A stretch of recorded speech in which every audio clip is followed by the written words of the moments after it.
자, 오늘 우리에게 주시는 하나님의 말씀은 요한복음 15장 18절부터 27절까지 말씀입니다. 요한복음 15장 18절부터 27절까지. 자, 같이 한번 읽도록 하겠습니다. 시작. 세상이 너희를 미워하면 너희보다 먼저 나를 미워하였다는 것을 알아라. 너희가 세상에 속하였으면 세상이 자기 것을 사랑할 것이나 너희는 세상에 속하지 않고 도리어 내가 너희를 세상에서 택하였다. 그러므로 세상이 너희를 미워한다. 내가 너희에게 종이 자기 주인보다 크지 않다고 한 말을 기억하여라. 사람들이 나를 박해하였으므로 너희도 박해할 것이고 내 말을 지켰으므로 너희 말도 지킬 것이다. 그러나 그 사람들이 내 이름 때문에 이 모든 일들을 너희에게 행할 것이니 이는 그들이 나를 보내신 분을 알지 못하기 때문이다. 내가 와서 그들에게 말하지 않았다면 그들에게 죄가 없었을 것이나 지금은 그들이 자신들의 죄에 대하여 변명할 수 없다. 나를 미워하는 자는 내 아버지도 미워한다. 내가 아무도 하지 못한 일들을 그들 가운데서 행하지 않았다면 그들에게 죄가 없었을 것이나 지금은 그들이 나와 내 아버지를 보았고 또 미워하였다. 그러나 이는 그들의 율법에 그들이 까닭없이 나를 미워하였다라고 기록된 말씀을 이루려는 것이다. 내가 아버지께로부터 너희에게 보낼 보혜사 곧 아버지께로부터 나오시는 진리의 영이 오실 때 그분께서 나에 대해 증언하실 것이며 너희도 처음부터 나와 함께 있었으므로 증언할 것이다. 아멘. 자, 우리는 지난 시간에 그리스도와 연합된 성도가 맺어야 할 열매는 서로 간의 사랑이라는 것을 우리가 배웠습니다. 예수님은 말씀하셨습니다. 내 계명은 이것이니 내가 너희를 사랑한 것 같이 너희도 서로 사랑하라는 것이다.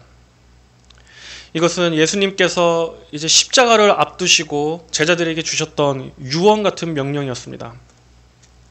그리고 그러한 사랑의 열매를 맺기 위해서 우리는 어디에서부터 출발한다고 배웠습니까? 아버지께서 나를 사랑하신 것 같이 나도 너희를 사랑하였으니 내 사랑 안에 거하여라. 그리스도께서 우리를 어떠한 사랑으로 사랑해 주셨는가 하는 것을 바라봄으로써 그 사랑에 대한 감화로 인해 그리고 또 우리가 그리스도 안에 거하게 될 때 우리 역시도 같은 지체를 사랑할 수 있게 된다 하는 것이었습니다. 이렇게 성도는 항상 우리의 모든 동기가 그리고 또 능력 주심이 우리를 향하신 하나님의 사랑에서부터 출발해야 하는 것입니다. 그 사랑의 본보기에 깊이 감동된 자들만이 또 주님을 위해서 살고자 하는 그러한 소원도 생겨나는 것입니다. 그리고 예수님께서 주시는 생명의 양분을 풍성히 먹고 마셔야만 우리는 주님께서 기뻐하시는 열매를 맺을 수 있습니다. 이것이 성도가 열매를 맺는 원리입니다. 그럴 때 우리는 우리가 선한 행실을 하면서도 결코 그것에 대해 자랑하지 않게 됩니다. 우리는 그저 받은 사랑에 감사해서 그 은혜에서 나온 것이기 때문입니다. 그리고 또 내가 지금 현재 열매가 좀 미약하다고 해서 그것으로 인해 낙담하지도 않게 됩니다. 예수님께서는 우리가 하나님께서 기뻐하시는 열매 맺기를 소원할 때 능히 풍성한 도우심과 또 능력을 베풀어 주셔서 우리 삶에 선한 열매들이 맺어질 수 있도록 은혜를 공급해 주시기 때문입니다. 이렇게 예수님께서는 지난 시간에 먼저 그리스도와 성도와의 관계를 말씀해 주신 후에 또 성도들 서로 간의 관계에 대해서 가르쳐 주셨습니다. 그리고 이어서 오늘은 성도와 세상과의 관계에 대해 말씀하십니다. 예수님께서는 제자들이 이제 곧 사랑하는 주님께서 십자가에 달리신 것으로 인해 깊은 낙담에 빠질 것을 아셨습니다. 그리고 또 오순절 성령 강림 이후에는 제자들이 부활의 증인이 되어서 예수님의 복음을 담대히 이 세상에 전파하게 될 것도 아셨습니다.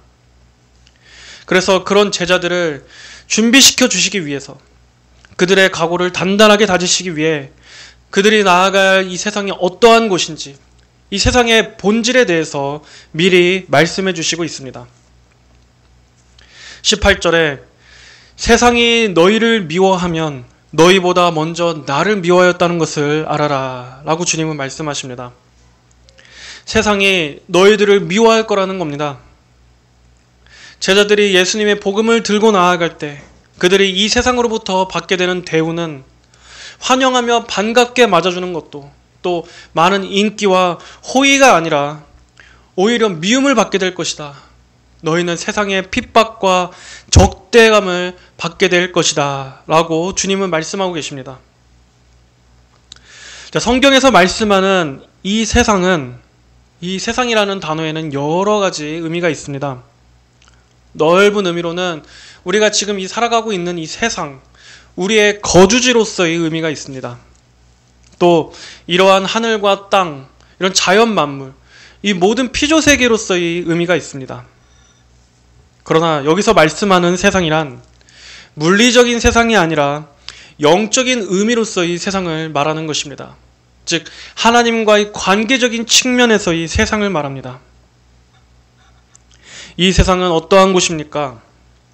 세상의 모든 만물들과 또 그 안에 거하는 우리 하나님의 형상대로 지음받은 우리 사람은 하나님을 경외하고 또 하나님의 영광을 위해 살아가도록 창조되었습니다.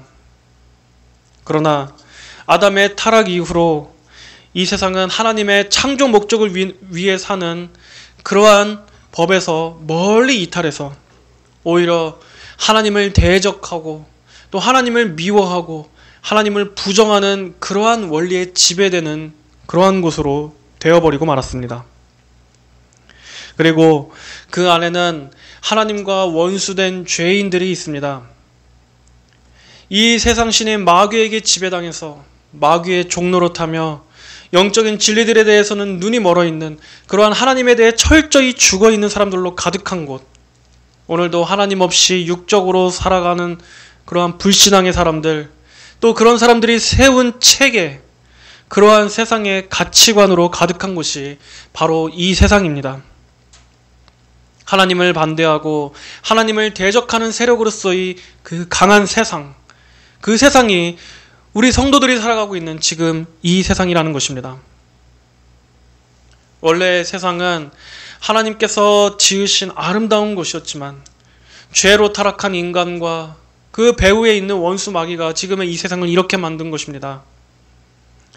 이런 의미에서 세상은 결코 중립적인 곳이 아닙니다. 세상은 철저하게 하나님을 미워하고 하나님과 반대편에 있습니다. 그리고 하나님의 자녀들에 대한 강한 미움과 혐오를 갖고 있습니다. 여기서 세상이 너희를 미워한다 할 때 이 미워한다라는 정도가 어느 정도냐면 원수로 여길 정도로 미워한다는 말입니다. 보복할 대상처럼 미워한다라는 그런 뜻입니다. 그만큼 이 세상은 교회와 성도들에게 강한 혐오, 증오를 갖고 있습니다. 우리는 기독교에 대해서 이 세상이 얼마나 강한 반감과 증오를 갖고 있는지를 날마다 볼 수 있습니다. 툭하면 방송이나 이런 언론에서는 어떠한 것들을 다룹니까? 맨날 교회의 부패, 교회의 비리, 또 기독교인들, 목사들의 범죄, 이러한 것들을 툭하면 방송에 내보내지 않습니까? 그럴 때마다 수많은 사람들은 다시 한번 또 기독교를 욕하고 또 조롱하게 되는 것입니다. 또 영화나 드라마 같은 데로 한번 봐보십시오. 그런 데서도 기독교인들을 묘사할 때 어떤 사람으로 묘사합니까? 선하고 경건하고 구별된 사람처럼 그렇게 다루는 걸 본 적이 있습니까? 오히려 툭하면 아주 정말 비이성적이고 정말 사이코적인 그러한 사람들로 묘사하고 있지 않습니까? 맨날 보면 교회 목사 또 장로라는 이러한 사람들이 겉으로는 경건하고 거룩한 척하면서 뒤에서는 온갖 추악한 범죄를 저지르고 다니는 그러한 위선자들처럼 항상 방송에 나오면 그런 캐릭터들을 꼭 하나씩은 꼭 넣습니다. 사람들이 그런 걸 보면서 자기도 모르게 어떻게 세뇌당합니까?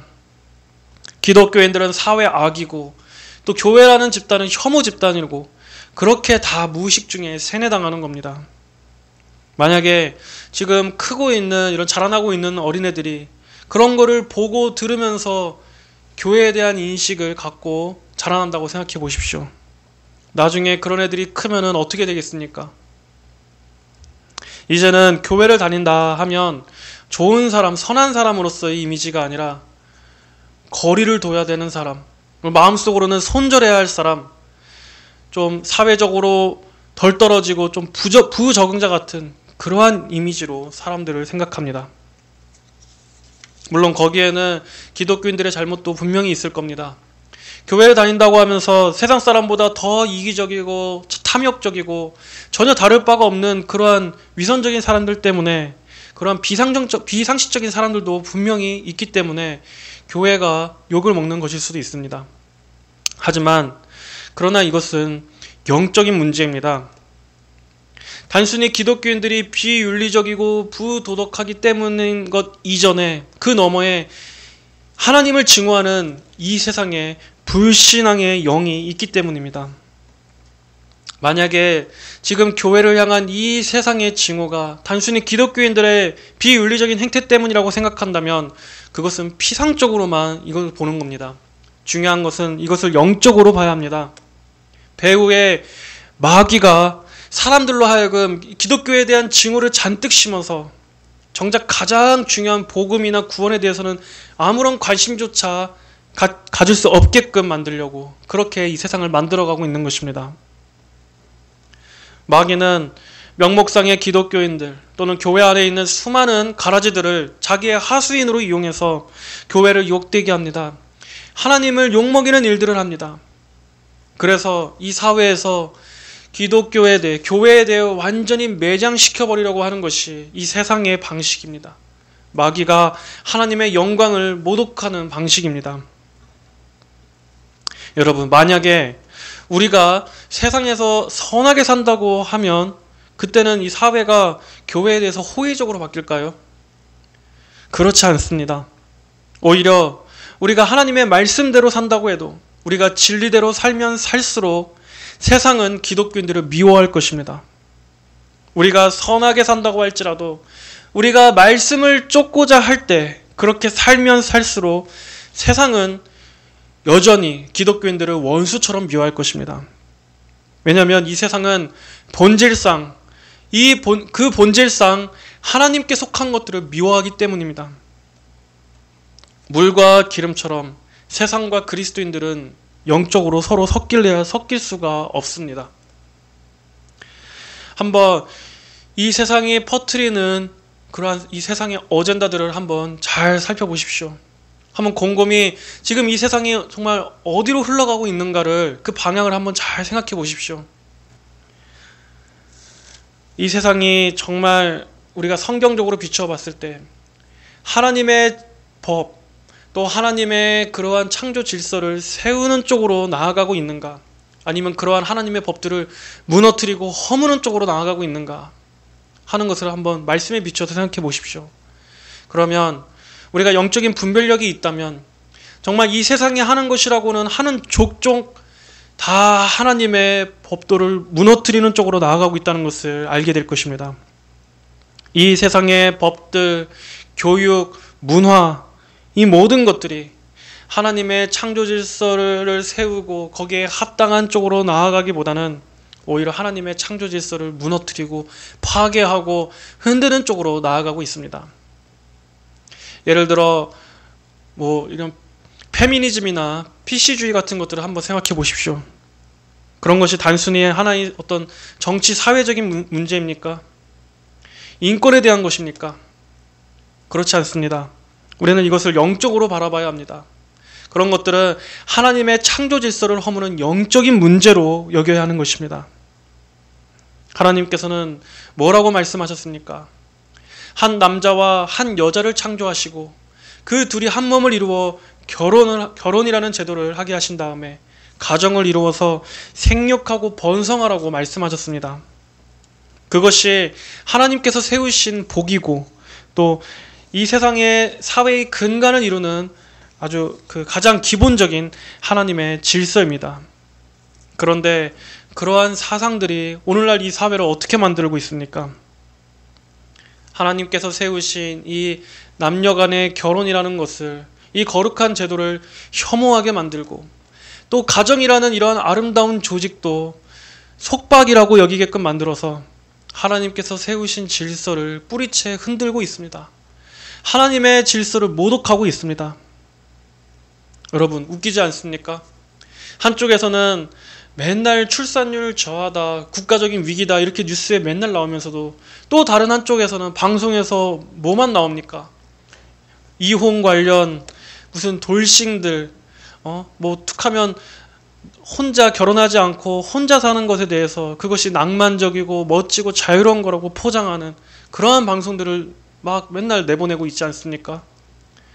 그리고 또 반면에 결혼해서 애 키우고 하는 것은 지옥 같고 고통스러운 것처럼 묘사하고, 그러니까는 누가 도대체 그런 방송을 보면서 결혼하고 싶다, 애 낳고 싶다, 나도 가정을 꾸리고 싶다, 아 저런 것이 행복한 것이구나 라고 누가 그렇게 생각할 수 있겠습니까? 이런 게 다 그냥 나오는 게 아닙니다. 배후에서 마귀가 다 이 세상에 그러한 쪽으로 흘러가도록 조장하고 영감을 불어넣고 있는 것입니다. 이 모든 것들도 넓게 보자면 결국에는 하나의 그 엘리트 계층들의 인구 감소의 일환으로 볼 수 있는 것이고, 또 영적으로는 하나님의 질서를 무너뜨리기 위해서 다 지금 이런 현상들이 사회 전 영역에 나타나고 있는 것입니다. 사람들의 머릿속에 결혼, 또 가정, 출산, 자녀 양육, 이러한 것들은 아주 고통스럽고 괴롭고 내 인생을 정말 갈아 넣어야 되는, 그러한 희생해야 되는 것처럼 생각하게끔 만들어서 궁극적으로는 하나님의 창조 질서 전체를 거역하게 만드는, 거스르게 만드는, 그걸 위해서 이 세상 모든 것이 다 문화적으로 세뇌하고 또 경제적으로는 그러한 것들이 실현할 수 없게끔 어려운 상황으로 만들고, 그렇게 해서 결국에는 기승전 어디로 가게 합니까? 결과적으로는 교회가 해를 입게 되는 것입니다. 역시 교회에도 치명적인 해가 가해지게 되는 것입니다. 앞으로의 세대에도 소망이 없게 하고, 그나마 지금 있는 젊은 청년들마저도 또 다른 여러 가지 것들로 그 영혼들을 다 파괴시키고 더럽혀서 앞으로 교회에 있어서 정말 미래가 없게끔, 장래가 없게끔, 이렇게 이 세상이 영적으로 보면은 모든 것들이 다 결국에는 기독교에 해를 입히는 방향 쪽으로 흘러가고 있는 것입니다.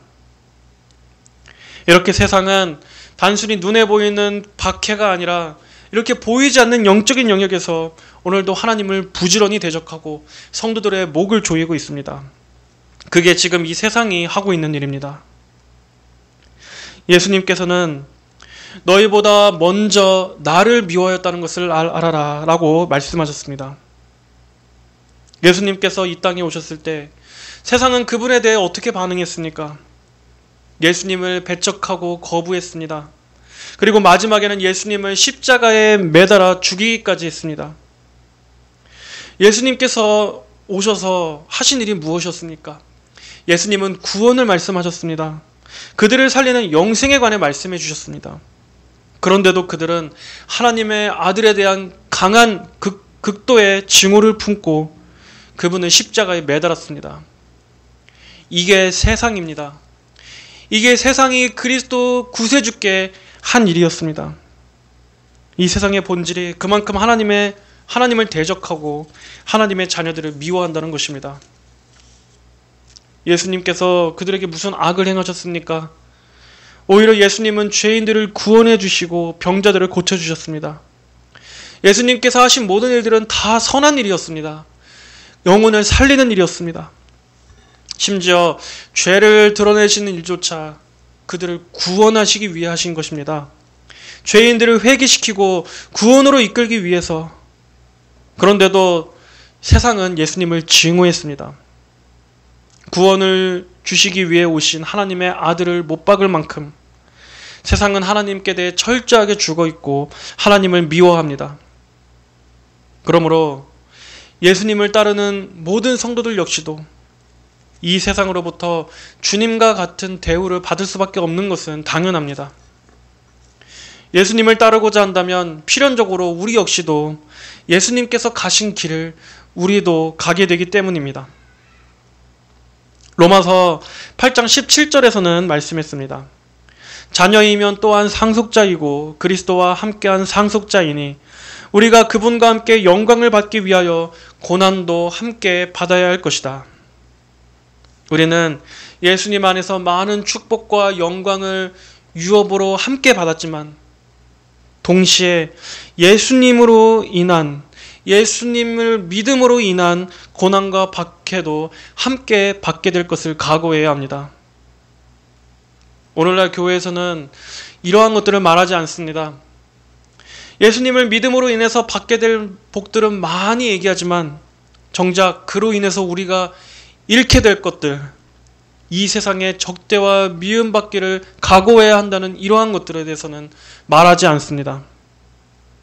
하지만 복음은 이 세상에서의 인기와 형통과 성공을 약속하지 않습니다. 오히려 예수님을 믿기 전보다 육신적인 면에서는 더 많은 것들을 이룰 수 있습니다. 예수님을 믿기 전에는 이 세상에서 성공하고 돈도 잘 벌고 나의 자아 실현을 위한 것을 목표로 삼았다면 이제 예수님을 믿고 난 후에는 오히려 이 세상적인 성공과 육신의 자랑을 위해 사는 것도 포기하고 부인해야 할 수도 있기 때문입니다. 우리는 믿음 때문에 친구를 잃을 수도 있습니다. 또 신앙으로 인해서 주변 지인들로부터 비난과 비웃음과 조롱을 당할 수도 있습니다. 신앙 때문에 오히려 경제적으로 더 어려워질 수도 있고 또 회사에서도 승진하지 못할 수도 있습니다. 또 사회적으로도 높은 위치에 올라가는 그러한 출세의 길을 접어야 할 수도 있습니다. 이렇게 하나님의 말씀을 쫓아 살아간다는 것은 세상적으로 볼 때는 많은 것을 포기해야 하는 그런 어려운 것이기도 합니다.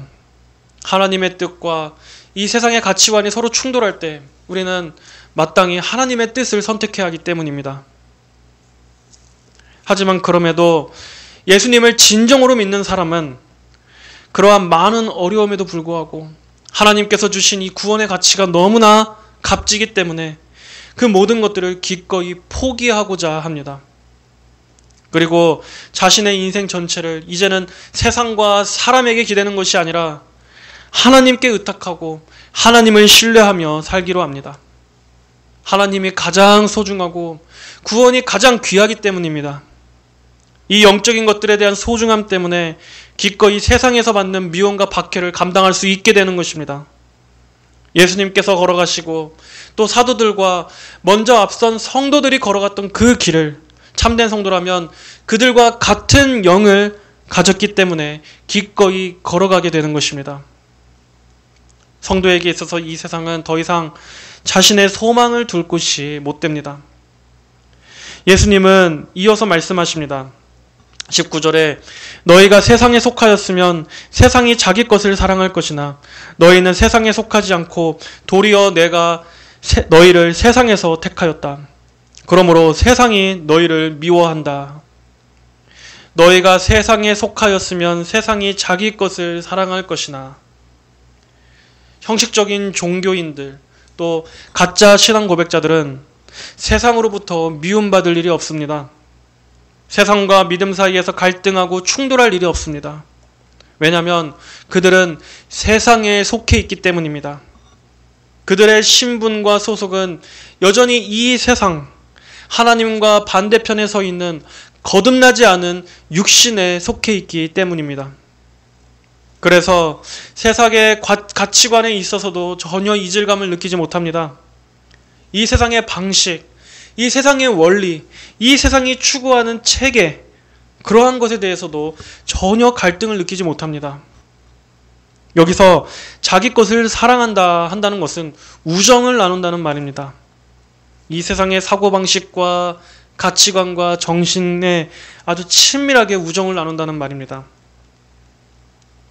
만약 여러분들 중에 자기가 이 세상이 추구하는 방향과 성경 사이에서 전혀 어떠한 이질감도 느끼지 못한다면, 또는 이 세상의 라이프 스타일이 경건보다 더 매력적으로 보인다면 그 사람은 지금도 아직도 여전히 이 세상의 소유라고 할 수 있습니다.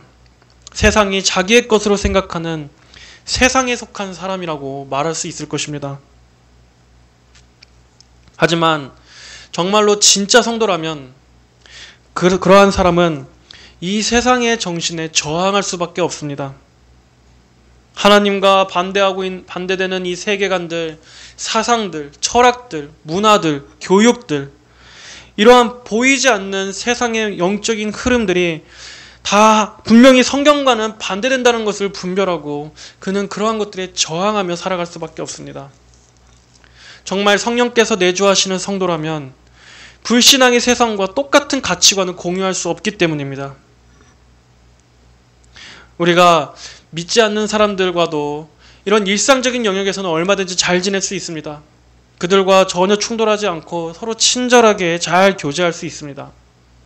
하지만 깊은 부분에 들어가면, 본질적인 부분에 들어가면 성도와 불신자는 결코 서로 간에 일치될 수 없는 것이 있다는 것을 알게 될 것입니다. 하나님을 경외하고 하나님의 영광을 최고의 가치로 우선순위로 추구하는 그러한 성도들의 인생관과 하나님 없이 자신을 주인으로 삼고 자기의 영광을 위해 살아가는 그러한 불신앙의 가치관과는 분명히 본질적으로 서로 차이가 날 수밖에 없는 것입니다.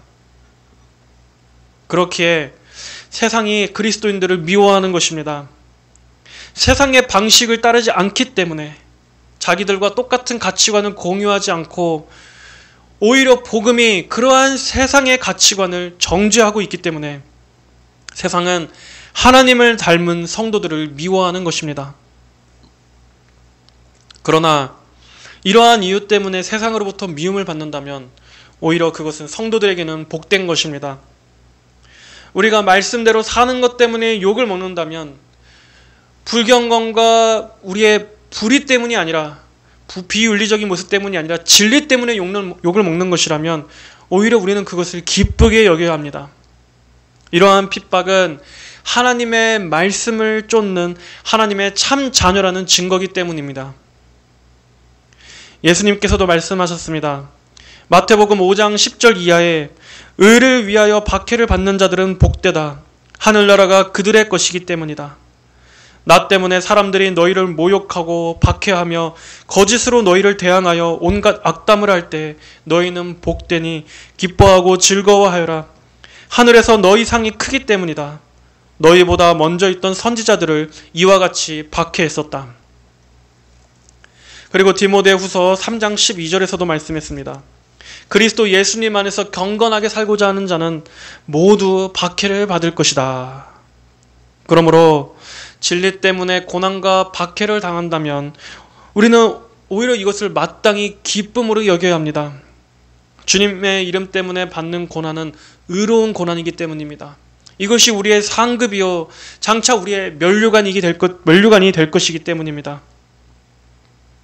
교회는 사람들에게 믿음 때문에 받게 될 그러한 어려움들이 있다는 것을 정직하게 얘기해 줘야 합니다.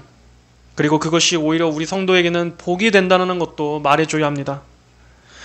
예수님께서 겪으셨던 고난을 그분을 따르는 성도라면 마땅히 겪게 될 수밖에 없고 또 겪어야 한다라는 것을 우리는 믿음으로 받아야 합니다. 하지만 그렇기 때문에 더더욱 주님을 신뢰하게 되는 것입니다. 더욱더 우리가 이 세상에 대해서 애착을 갖지 않고 천국의 소망을 두고 하늘의 소망을 두고 더더욱 살게 될 수가 있는 것입니다. 만약에 우리 성도가 지금 이 세상이 나는 너무나 행복하고 안락하다고 생각한다면 어떻겠습니까? 우리가 어떻게 저 영생의 간절한 소망을 가질 수 있겠습니까? 지금 여기가 나한테는 천국인데 여기가 너무나 나한테는 살기 좋고 편안한 곳인데 하지만 성도에게는 이 땅에 많은 어려움들이 있기 때문에 이 땅에서의 많은 고생과 어려움과 또 고립과 핍박과 눈물이 있기 때문에 오히려 그렇기 때문에 성도는 저 천국을 간절히 소망하며 살 수 있는 것입니다. 그러므로 성도 여러분, 그 나라에 가기까지 이 땅에서 오직 주님만을 위해 살아가시기 바랍니다. 복음을 부끄러워하지 마시고 예수님의 이름 때문에 받는 이 세상의 미움을 두려워하지 마시고 오히려 그것을 여러분의 영광이요 면류관으로 여기십시오. 오히려 그것이 우리는 내가 지금 그리스도께 속해 있다라는 증거가 되기 때문입니다. 내가 예수님께 속해 있기 때문에 세상이 나를 미워하는구나. 이것이 우리의 성도의 영광스러운 흔적입니다. 세상이 자기 친구로 생각하는 사람은 진리 때문에 미움받을 일이 없습니다. 그러나 그는 세상과 친구가 되는 대신 하나님께로부터는 미움을 받을 것입니다. 복음을 부끄러워하고 예수님의 이름을 부끄러워한 것 때문에 예수님 역시도 그를 부인하실 것입니다. 누구든지 사람 앞에서 나를 부인하면 나도 하늘에 계신 내 아버지 앞에서 그를 부인하리라. 성도 여러분들은 우리가 하나님 나라에 들어가기까지는 많은 환난을 겪어야 한다는 것을 기억하시고 기꺼이 믿음으로 인해 이 세상으로부터 미움을 받는 길을 걸어가시기 바랍니다. 그것이 성도에게는 복이고 영광이라는 것을 마음속에 새기시기 바랍니다. 이어서 예수님께서는 세상이 예수님과 제자들을 핍박하는 근본적인 이유를 말씀하십니다. 그것은 그들이 예수님을 보내신 하나님을 알지 못하기 때문입니다. 그러나 21절에 그러나 그 사람들이 내 이름 때문에 이 모든 일들을 너희에게 행할 것이니 이는 그들이 나를 보내신 분을 알지 못하기 때문이다. 자, 여기서 알지 못한다라는 말은 그저 단순히 지식적으로 알지 못한다라는 말이 아니라 하나님을 믿으려 하지 않는다, 하나님을 섬기려 하지 않는다라는 말입니다. 즉 이렇게 불신앙은 단순히 지식의 차원이 아니라 적극적인 의지를 포함하고 있습니다. 하지만 그럼에도 우리는 이 세상이 하나님을 대적하고 그리스도를 미워한다고 해서 이 세상의 영혼들에 대한 마음을 완전히 접어서는 안 됩니다. 세상은 비록 그리스도인들을 미워하지만 그럼에도 우리는 이 세상에 남겨놓으신 하나님의 구원의 예정 안에는 있지만 아직 복음을 듣지 못해서 그리스도 밖에 있는, 구원받지 못한 상태에 있는 그들에게 구원의 복음을 전해야 할 것입니다. 그들 역시도 복음을 듣고 하나님을 바르게 알게 돼서 저들 역시도 영생을 얻도록 그들에게 생명의 길이 되시는 그리스도를 전해야 할 것입니다. 하지만 그렇다고 해서 교회가 이 세상에 영혼을 전한다고 해서 세상 사람들의 마음을 열기 위해서 문화적인 친밀함으로 다가가려고 해서는 안 됩니다. 현대 복음주의 교회들의 문제점이 무엇입니까? 믿지 않는 세상 사람들의 마음을 열기 위해서 교회가 이 세상의 문화를 적극적으로 받아들인다는 점입니다.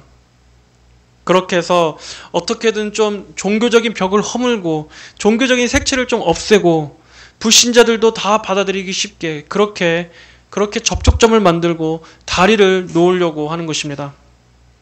예를 들면 야외에서 이런 광장 같은 데서 CCM 찬양을 한다든지 아니면은 전통적인 예배는 사람들이 싫어하고 거부감이 들 수 있으니까 예배 형식을 찬양 콘서트 형식, 음악회 같은 형식으로 이렇게 아늑하게 분위기 좋게 꾸민다든지 이러한 예배를 열린 예배, 또 구도자 예배라고 또 말합니다. 얼마 전에 제가 지난주에 저희 애들을 데리고 애들 좀 국어 공부 문제집 좀 사주려고 이렇게 부천역 알라딘에 갔다가 부천역 광장 지나가는데 어디에서 무슨 노래소리가 들리는 거예요. 가사가 무슨 은혜였소 이런 가사가 나오는데 가까이 가서 봐보니까는 이렇게 일반인들이 나와서 CCM 찬양을 부르면서 이제 그런 식으로 이제 사람들한테 좀 찬양도 듣게 하고 또 교회에 대해서 좀 이렇게 접근하고자 하는 그러한 이벤트로 길에서 이렇게 약간 버스킹 같은 그런 무대를 꾸민 거를 제가 봤습니다. 그래서 거기 보면서 이제 제가 또 주변을 둘러보니까는 믿지 않는 사람들도 거기 있었겠죠. 들으면서 이렇게 노래를 들으면서 제가 만약에 세상 사람의 입장에서 내가 불신자의 입장에서 이러한 것들을 본다면 나는 어떤 생각을 할까 하고 한번 생각을 해봤는데 과연 그렇게 어떤 주관적이고 체험적인 간증적인 그러한 찬양으로 사람들에게 좀 복음을 전하고 좀 이런 예수님의 사랑을 전한다고 해서 과연 그들이 정말 진정으로 하나님의 진리를 알게 될까? 교회나 하나님께 대해서 관심을 갖게 될까 하는 생각이 들 때 저는 좀 회의적인 생각이 들었습니다. 이렇게 그렇게 해서 사람들의 마음을 열고 좀 더 친밀하게 다가가려고 하는 그러한 시도, 의도는 알겠는데 저는 그것은 성경적으로 옳지 않다고 봅니다. 복음 전도의 방식에 있어서도 그렇고 또 실제적인 효과에 있어서도 과연 그것이 정말 참된 그런 열매로 이어질 수 있을까 하는 생각이 듭니다. 이처럼 교회가 세상 문화의 옷을 입고 이렇게 불신자들이 세상에 문을 활짝 열고 다가가는데, 하지만 그것은 많은 위험성을 내포하고 있습니다. 예를 들어 설교 메시지 같은 경우에서도 어떻게 바꿉니까? 성경의 핵심적인 구원의 진리들을 사람들이 듣기에 거부감이 될 만한 요소, 이러한 거침이 될 만한 것들은 싹 다 제거하는 것입니다. 대신에 사람의 복음을 사람의 정신적인 문제, 심리 치유적인 메시지들로 바꿔버립니다. 그래서 마치 복음이 그저 우리의 내면적인 평안을 가져다주고 또 구원 역시도 그저 이 세상을 더 적극적이고 긍정적으로 살아가는 인생으로 변화시켜주는 고작 그러한 것쯤으로 여기게끔 만들어버리는 것입니다. 그걸로써 이 세상에게 친근하게 접근하겠다는 겁니다. 이러한 것들이 다 오늘날 교회가 진리를 잃어버리고 세속화된 방법으로 시도하는 것들입니다. 하지만 이것은 결코 성경적인 방식이 아닙니다. 교회가 세상의 영혼들을 구원하려고 한다기보다는 오히려 교회가 세상에게 잡아먹히게 하는 꼴입니다. 예수님께서는 결코 그러한 방식으로 사역하지 않으셨습니다. 사람들이 반감을 가질까봐 지옥 얘기도 싹 빼고 또 심판 얘기도 불쾌하니까 싹 제거하고, 우리 주님께서는 그렇게 하지 않으셨습니다. 영혼들이 진정으로 구원받기를 원한다면 우리는 복음을 있는 그대로 전해야 합니다. 그것이 영적으로 정직한 것이고 영혼들에 대해 사기치지 않는 겁니다. 사람들이 마땅히 들어야 할 하나님의 말씀, 분명히 알아야 할 구원의 도에 대해서 하나님께서 우리에게 주신 있는 그대로 전해야지, 그저 사람들이 듣기 좋게 달콤한 잼을 발라서 이렇게 준다 한들 그걸 복음으로 믿고 있다가 만약에 그 영혼이 죽게 된다면 그 영혼은 어떻게 되겠습니까? 평생토록 가짜 복음에 속아 있다가 마지막에 그 끝에는 영원한 사망으로 끝나게 될 겁니다. 그리고 그렇게 복음을 전한 사람은 그 영혼에 대한 핏값을 대신 치러야 할 것입니다. 우리는 교회가 문화의 옷을 입고 접근한다고 해서 이 세상이 교회에 대해 호의적으로 마음을 열 거란 생각은 버려야 합니다.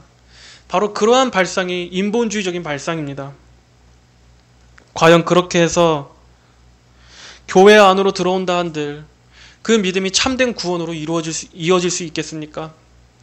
그렇게 해서 믿음을 갖게 된 사람들이 이 세상에서 믿음 때문에 겪게 될 많은 어려움과 핍박을 진리로, 참된 경고한 믿음으로 이겨낼 수 있겠습니까?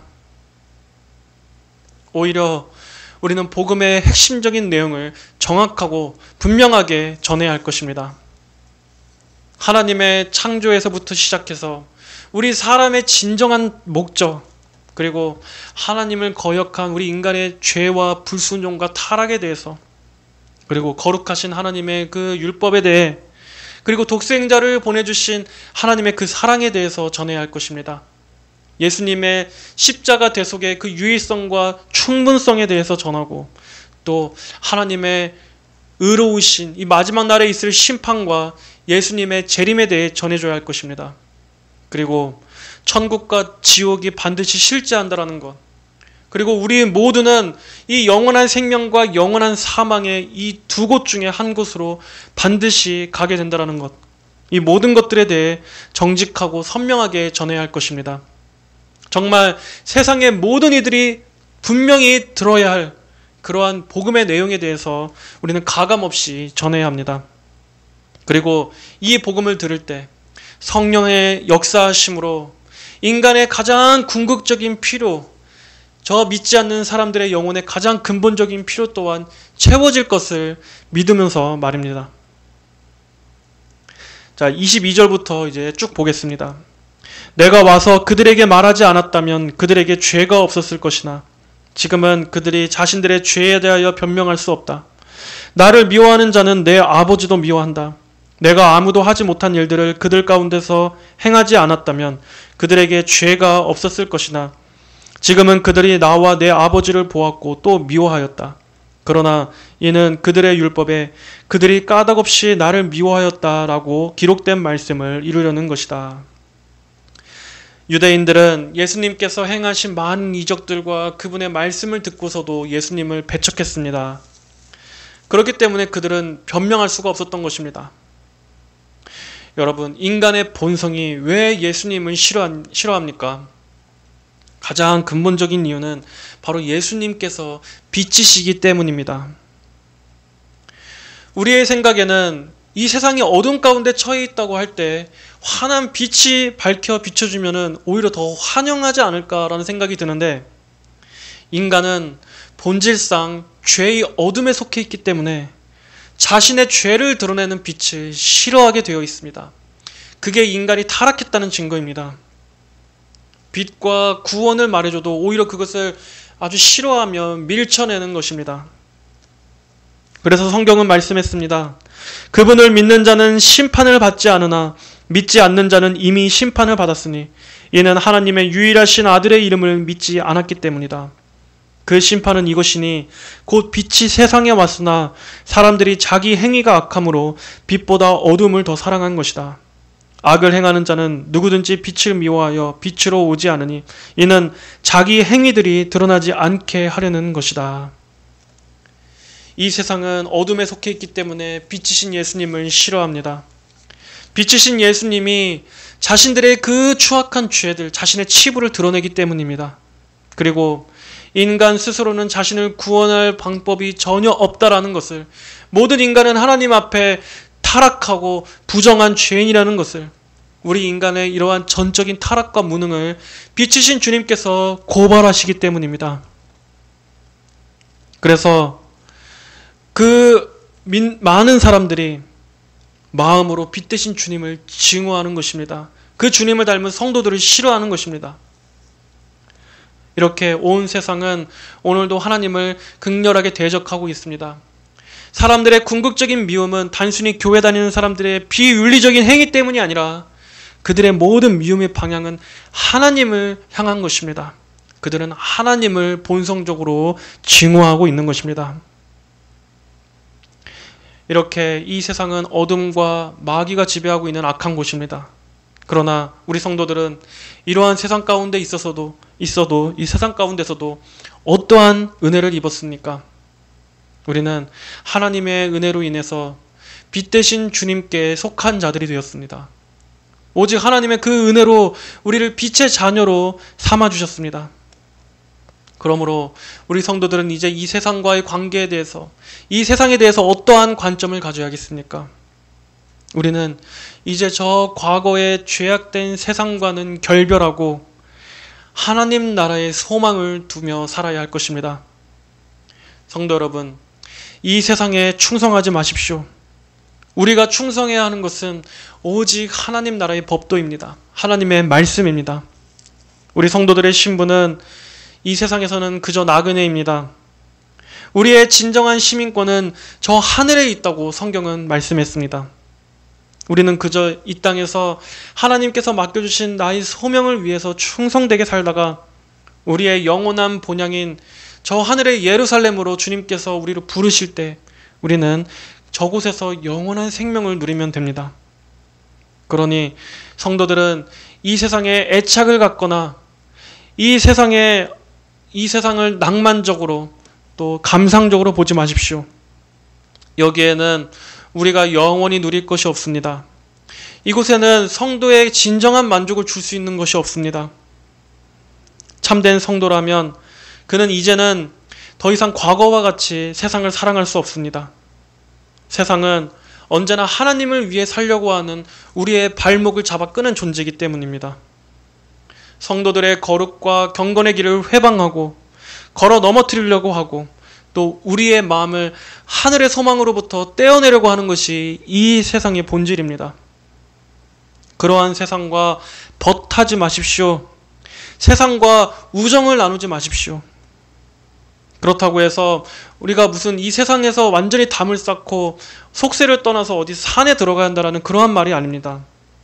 이 말은 세상의 가치관, 이 세상이 추구하는 방식, 이 세상의 정신들, 그러한 것들을 사랑하지 말라는 것입니다.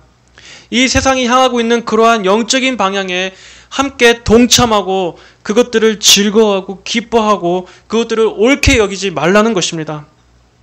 그러한 세상에 녹아 들어가지 말라는 뜻입니다. 야고보서 4장 4절은 말씀했습니다. 간음하는 여자들아, 세상과 벗되는 것이 하나님과 원수되는 것을 알지 못하느냐? 그러므로 누구든지 세상과 벗되고자 하는 자들은 하나님과 원수가 되는 것이다. 또 요한일서 2장 15절로 16절도 말씀하고 있습니다. 너희는 이 세상이나 세상에 있는 것들을 사랑하지 마라. 누구든지 세상을 사랑하면 아버지의 사랑이 그 사람 안에 있지 않다. 이는 세상에 있는 모든 것은 육신의 정욕과 눈의 욕망과 이생의 자랑이니 아버지께로부터 나온 것이 아니라 세상으로부터 나온 것이기 때문이다. 오늘도 여러분의 그 마음 안에 어떠한 양식을 섭취하고 계십니까? 이 세상으로부터 나온 것들을 섭취하고 계십니까? 아니면 하나님 아버지께로부터 오는 생명의 양식을 섭취하고 계십니까? 이 세상을 사랑하는 만큼 하나님 아버지의 사랑은 우리 안에서 희미해질 것입니다. 하지만 성도들은 분명히 기억하십시오. 세상에 있는 많은 유혹거리들은 우리 성도들에게는 결코 아무 유익이 없다는 것을, 오히려 세상의 양식은 우리에게 끝없는 굶주림과 우리에게 깊은 허무함과 그 끝은 공허감만 남겨준다는 것을 기억하시기 바랍니다. 이 세상이 주는 그러한 다시 목마르게 하는 바닷물을 갈구하지 마십시오. 세상의 사랑을 갈구하지 마십시오. 오히려 여러분들은 하나님 아버지의 그 영원하신 사랑을 갈구하시기 바랍니다. 성도들은 이 세상이 아니라 하늘에 속한 자들입니다. 우리는 죄에 대해 죽고 세상에 대하여 십자가에 못 박힌 자들입니다. 더 이상 과거의 세상의 원리가 아니라 우리는 이제 하나님의 뜻을 쫓아 저 천국을 향해 위로 나아가는 자들입니다. 그 와중에 겪게 되는 많은 어려움들, 이 세상의 많은 비웃음과 미움과 공격에도 성도 여러분들 결코 굴하지 마시고 끝까지 주님만 바라보고 가시기를 바랍니다. 베드로후서 4장 14절 말씀입니다. 너희가 그리스도의 이름으로 모욕을 당하면 너희는 복 있는 자들이니 이는 영광의 영 곧 하나님의 영이 너희 위에 머물러 계시기 때문이다. 너희 가운데 아무도 살인자나 도둑이나 행악자나 다른 사람의 일을 간섭하는 자로서 고난을 받지 않도록 하여라. 그러나 그리스도인으로서 고난을 받으면 부끄러워하지 말고 도리어 그 이름으로 하나님께 영광을 돌려라. 이는 하나님의 집에서 심판을 시작하실 때가 되었기 때문이다. 우리에게 먼저 시작한다면 하나님의 복음을 순종하지 않는 자들의 마지막이 어떠하겠느냐? 또 의인이 겨우 구원을 받는다면 경건하지 못한 자와 죄인은 어떻게 되겠느냐? 그러므로 하나님의 뜻을 따라 고난을 받는 자들은 선한 일을 하면서 자신의 영혼을 신실하신 창조주께 맡겨라. 그러므로 하나님의 뜻을 따라 고난을 받는 자들은 선한 일을 하면서 자신의 영혼을 신실하신 창조주께 맡겨라. 이 세상은 하나님을 거역한 그 값을 마지막 때에는 분명히 치르게 될 겁니다. 이 세상은 결국 하나님의 그 심판에 의해서 하나님의 공의로운 심판이 쏟아질 그러한 곳일 뿐입니다. 우리 성도들은 이 세상에 영원히 거하고 세상과 함께 멸망할 존재들이 아니라 저 하늘의 영원한 주님의 나라, 그 안에서 영생을 누릴 자들입니다. 그러므로 이 세상의 헛됨의 마음을 빼앗기지 마시고 우리에게 주신 지금 이 현재의 소명을 충실하게 감당하되 우리의 최종적인 본향, 저 영원한 하나님 나라 그곳을 바라보시며 매일매일을 소망으로 승리하게 되시기를 주님의 이름으로 축복합니다. 다 함께 기도하시겠습니다. 하나님 아버지 감사합니다. 오늘은 세상이 너희를 미워하면 그 전에 먼저 나를 미워했다는 것을 알아라 라고 말씀하신 이 주님의 말씀을 살펴보았습니다. 아버지 하나님, 우리를 이 어둠 가운데 이 멸망 가운데서 건져주셔서 하나님의 그 빛의 자녀로 삼아주시고 우리를 구원해 주신 은혜를 감사합니다. 우리가 이 세상에서 주님의 이름 때문에 받게 되는 그러한 많은 공경과 어려움들, 그런 비웃음들도 주님께서 이미 먼저 걸어가셨던 그 길임을 우리가 알고 오히려 이것이 우리에게는 영광스러운 상급이요 또 우리에게는 영광이요 면류관이 될 줄 믿습니다. 우리 성도들 각 사람의 믿음을 더하여 주셔서 아버지 우리가 이 세상의 그러한 것들보다 하나님을 더 소중히 여기게 하여 주시고 세상의 그러한 핍박보다 우리 하나님을 더 경외할 수 있도록 붙잡아 주시옵소서. 그리고 우리가 세상보다는 하나님을 더 사랑하고 저 영원한 나라에 소망을 두며 살아가는 그러한 거룩하고 구별된 그러한 거룩한 자부심을 갖고 살아갈 수 있도록 하나님 은혜 베풀어 주시옵소서. 감사드리며 살아계신 우리 주 예수님의 이름으로 기도하였습니다. 아멘.